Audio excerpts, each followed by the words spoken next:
Hi అండి, అందరికీ నమస్కారం. ఫస్ట్ ముందుగా థ్యాంక్స్ చెప్పుకోవాల్సింది మీకండి, ప్రేక్షకులకి.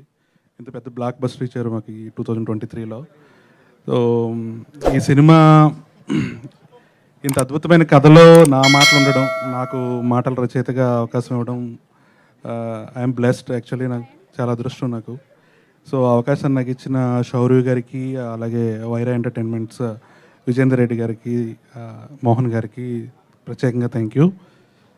ఈ సినిమా ముందు రోజు ఒక డైరెక్టర్ ఫ్రెండ్ ఉన్నాను, పెద్ద డైరెక్టర్ ఫ్రెండ్.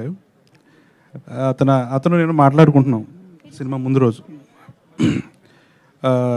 సినిమా మొత్తం యానిమల్ ఫేవర్ హ్యాంగ్ ఓవర్ నడుస్తుంది, మీరేమో చూస్తే ఎమోషనల్ డ్రైవ్, చిన్న బ్రీజీ లవ్ స్టోరీ, ఒక చాలా హృదయంగా సాగే కథ.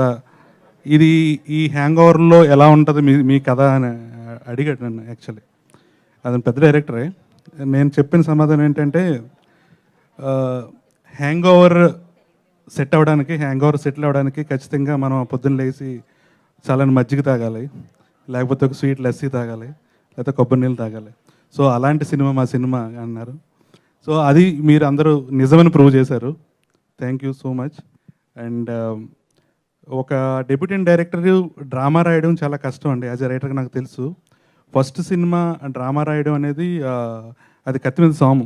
జనరల్గా డెబ్యూటెంట్స్ అందరూ చిన్న సేఫ్ బెట్ అయిన థ్రిల్లర్స్ కానీ, యాక్షన్, లేకపోతే సస్పెన్స్ థ్రిల్లర్స్ ఇలాంటివి ఎంచుకుంటూ ఉంటారు.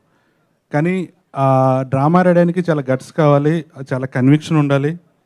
మొదటి సినిమా చాలా అనుమానాలు ఉంటాయి డ్రామా రాసేటప్పుడు. సో అంత కన్విక్షన్తో మొదటి సినిమా డ్రామా రాసి, ఇంత అద్భుతమైన డ్రామా రాసిన శౌర్య గారు, ఆయనకి పొగిడితే నచ్చదు, పొగిడితే నాతో మాట్లాడటం మానేస్తున్నారు ఆయన. సో పొగడొద్దు అంటున్నారు ఫస్ట్, అయినా కానీ నేను పొగుడుతాను. సో అంత మంచి డ్రామా రాసిన శౌర్య గారు ఇంకా ఒక 2023 ఒక ప్రామిసింగ్ డైరెక్టర్ని ఇచ్చిందండి మనందరికీ. సో ఇంకా ముందు మీరు ఇలాంటి కథలు రాయాలి, ఇంకా మంచి మంచి విజయాలు సొంతం చేసుకోవాలని కోరుకుంటున్నాను. అలాగే ఏ రచయిత అయినా, ఏ దర్శకుడైనా మొదటిగా కథ రాసేటప్పుడు కథ అడుగుతుంది, ఆగా హీరోగా ఎవరిని ఊహించుకోవాలి అని. సో అందరూ ఊహించుకునేది నాని గారిని.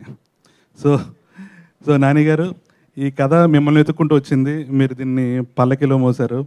ఆ పల్లకిని 2 వారాల నుంచి జనం అంతా మోస్తున్నారు. సో అది మా సక్సెస్ యాక్చువల్లీ. సో ఈ సినిమాకి నాతో రచయితలుగా పనిచేసిన వంశీ గారికి, సమీర్ గారికి, భాను గారికి ప్రత్యేకంగా కృతజ్ఞతలు. కంగ్రాచులేషన్స్, ఆల్ ది బెస్ట్ అండి. అండ్ యు సతీష్ గారికి కూడా థ్యాంక్ యూ వెరీ మచ్ అండి.